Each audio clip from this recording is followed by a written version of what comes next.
ایک دور دراز سلطنت میں ایک خوبصورت لیکن حد سے زیادہ سست شہزادی رہتی تھی جس کا نام تھا شہزادی لالا رخ۔ وہ نہ مطالعہ کرتی، نہ کھیلتی، نہ کسی سے بات چیت میں دلچسپی لیتی۔ اس کی زندگی کا واحد مشغلہ تھا سونا، کھانا اور آرام کرنا۔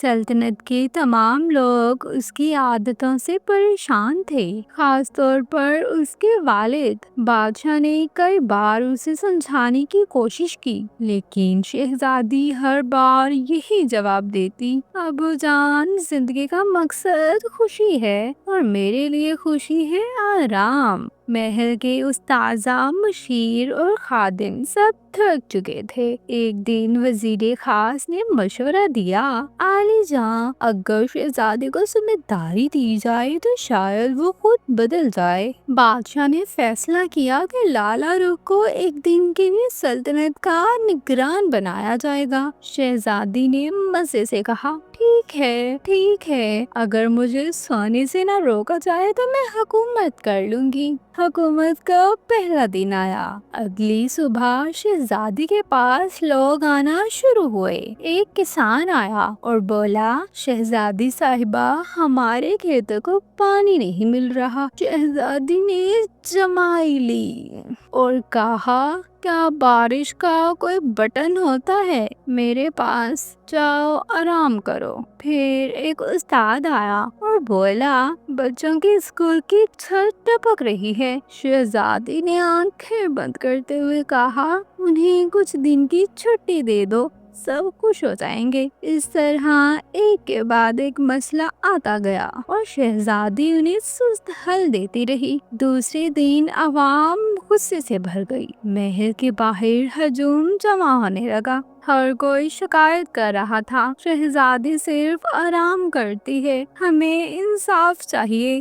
بادشاہ کو اطلاع ملی تو وہ فوراً شہزادی کے پاس آیا اور سخت لہجے میں بولا: بیٹی، اگر تم اپنے رعایا کا خیال نہیں رکھو گی تو وہ تمہیں شہزادی ماننے سے انکار کر دیں گے۔ لالا رخ نے پہلی بار سنجیدگی سے سوچا۔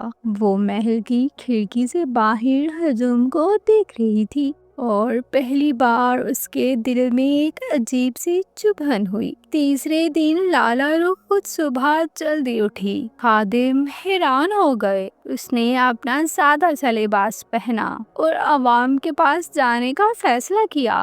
وہ کسانوں کے کھیتوں میں گئی، معائنہ کیا اور نہر کی صفائی کے حکم دیے۔ استاد کے ساتھ اسکول گئی، بچوں سے بات کی اور چھت کی مرمت کے لیے مستری بلوایا۔ لوگوں نے حیرت سے دیکھا، یہ تو ہماری شہزادی ہے۔ ایک ہفتے میں سلطنت میں خوشحالی کی لہر آ گئی۔ شہزادی نے سیکھ لیا کہ حقیقی خوشی دوسروں کی خدمت میں ہے، نہ کہ آرام میں۔ وہ رات کو تھک کر سوتی لیکن دل مطمئن تھا۔ محل میں اب سب اس سے فخر کرتے۔ بادشاہ نے خوش ہو کر اسے گلے لگایا: بیٹی، تم اب ایک حقیقی رہنما ہو۔